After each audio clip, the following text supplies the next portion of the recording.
주님과 함께하는 이 고요한 시간, 주님의 보좌 앞에 내 마음을 쏟네. 모든 것 아시는 주님께 감출 것 없네. 내 맘과 정성 다해 주 바라나이다. 주님과 함께하는 이 고요한 시간, 주님의 보좌 앞에 내 마음을 쏟네. 모든 것 아시는 주님께 감출 것 없네. 내 맘과 정성 다해 주 바라나이다. 온 맘 다해 사랑합니다. 온 맘 다해 주 알기 원하네. 내 모든 삶 당신 것이니 주만 섬기리. 온 맘 다 염려하지 않아. 예수께서 사두개인들로 대답할 수 없게 하셨다 함을 바리새인들이 듣고 모였는데, 그 중에 한 율법사가 예수를 시험하여 묻되, 선생님, 율법 중에서 어느 계명이 크니이까?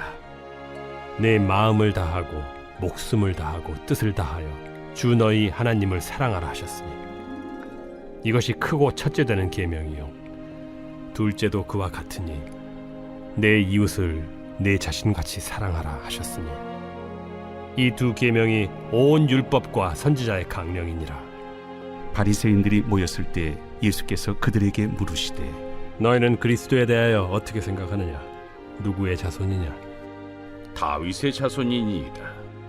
그러면 다윗이 성령에 감동되어 어찌 그리스도를 주라 칭하여 말하되 주께서 내 주께 이르시되 내가 네 원수를 네 발 아래에 둘 때까지 내 우편에 앉아 있으라 하셨도다 하였느냐?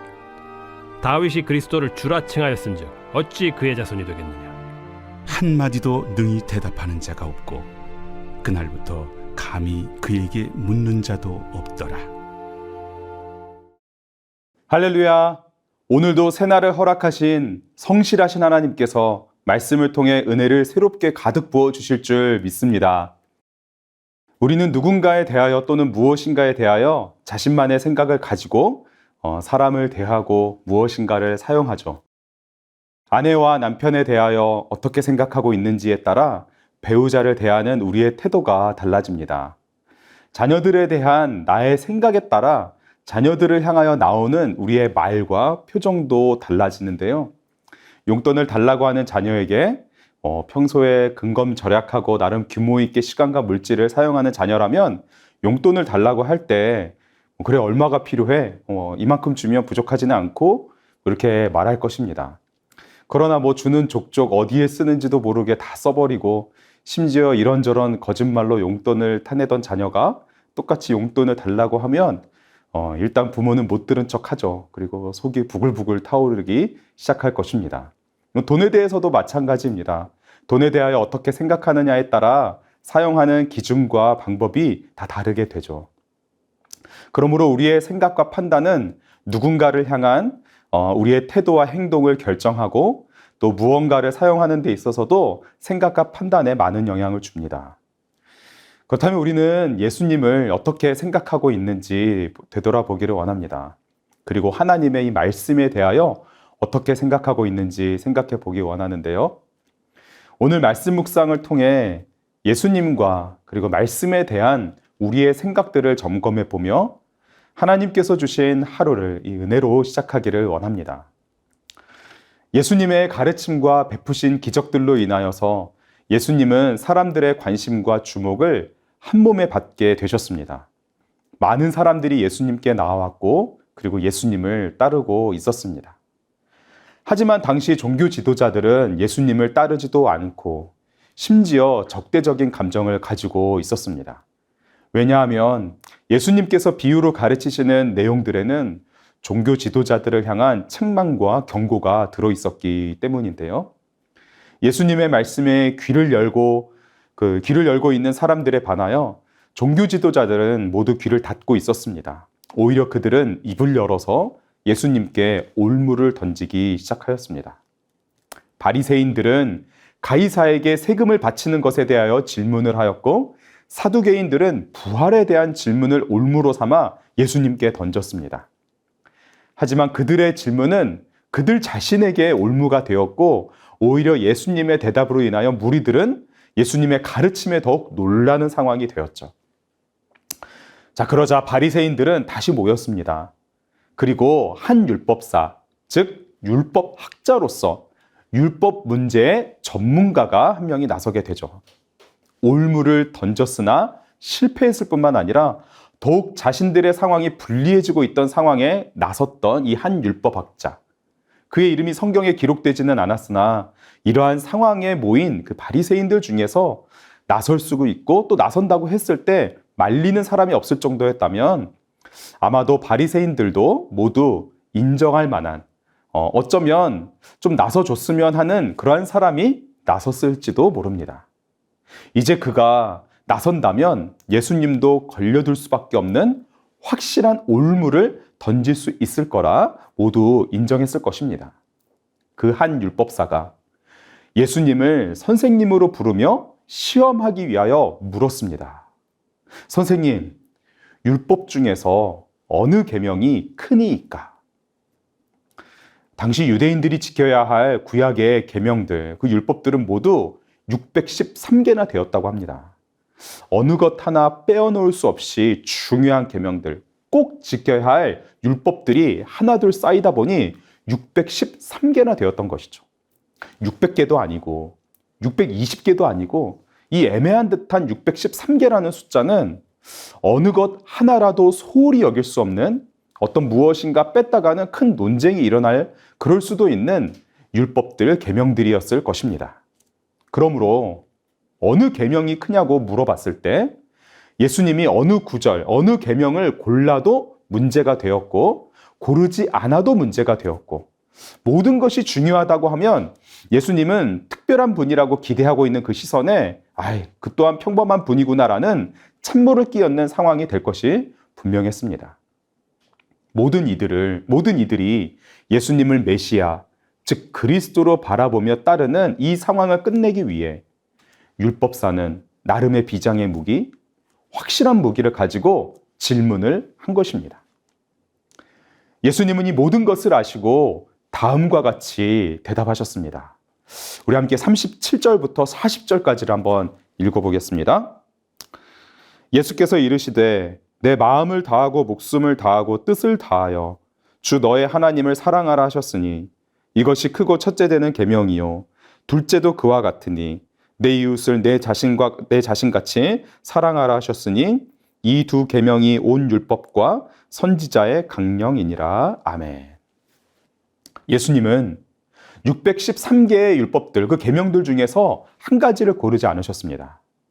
유대인들은 물론이고 율법의 전문가였던 그조차 율법 하나하나에 매여서 그 율법을 연구하고 사람들에게 가르치고 지키게만 했을 뿐 그 모든 율법들을 통해 하나님이 정말 원하시는 것은 무엇인지 알지 못하고 있었기 때문이죠.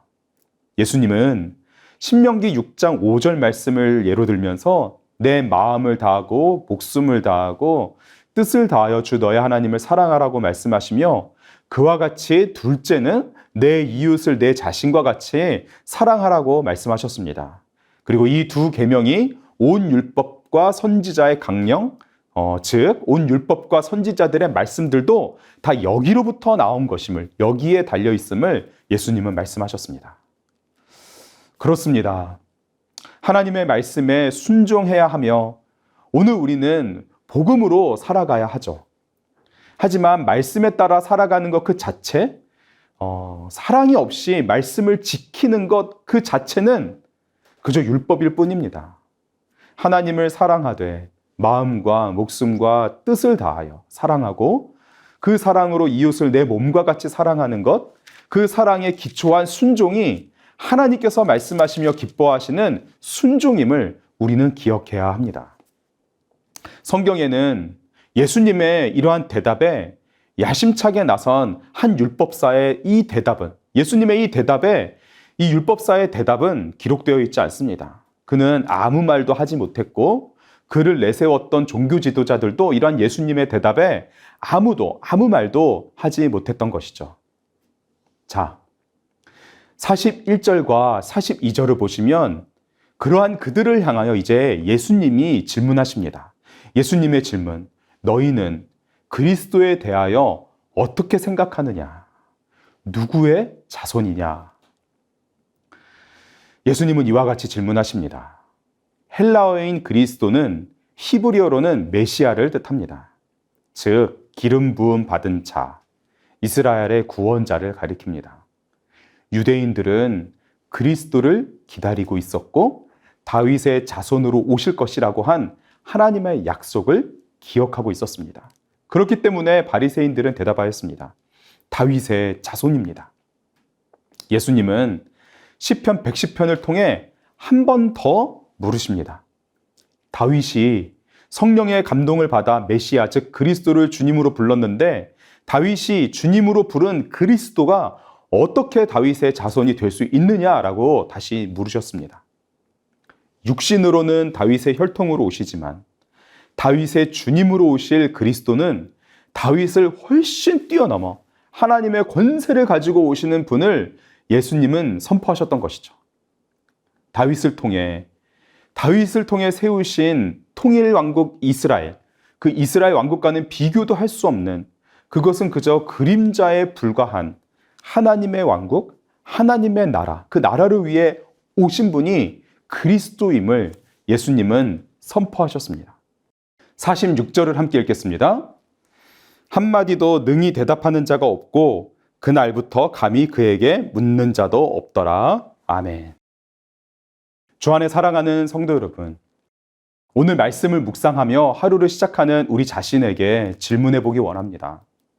나는 예수님을 어떻게 생각하고 있었는지, 나는 예수님의 말씀, 하나님께서 성취하실 약속의 이 말씀을 어떻게 생각하고 있었는지 우리 스스로에게 질문하고 그 답을 기도로서 주님께 고백하기 원합니다. 다시 오시어 하나님의 나라를 성취하실 만왕의 왕, 나의 구주 예수님.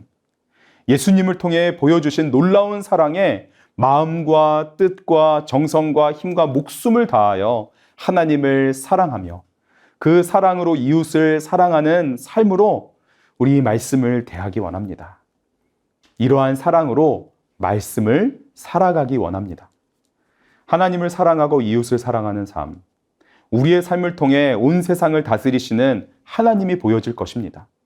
우리의 입술을 통해 예수 그리스도가 전하여질 때 세상은 주님의 몸된 교회인 우리에게 더 이상 아무런 할 말도 없게 될 것입니다. 종교인이 아닌 그리스도인으로 복음을 살아가시길 주님의 이름으로 축복합니다. 오늘 우리에게 주신 말씀을 붙들고 다음 기도 제목으로 함께 기도하겠습니다. 마음과 목숨과 뜻을 다하여 나의 하나님을 사랑하고 내 이웃을 내 몸과 같이 사랑하여 예수님을 닮은 성령 충만한 삶을 살아가게 하소서. 말씀으로 온 세상을 지으시고 다스리시는 하나님을 신뢰하며 다시 오시어 하나님 나라를 완성하실 구주 예수님을 기다리는 삶을 살아가게 하소서. 마음에 품게 하신 소중한 전도 대상자 VIP에게 주님의 사랑을 전하고 복음을 들려줄 수 있도록 나를 보내주소서. 함께 기도하겠습니다.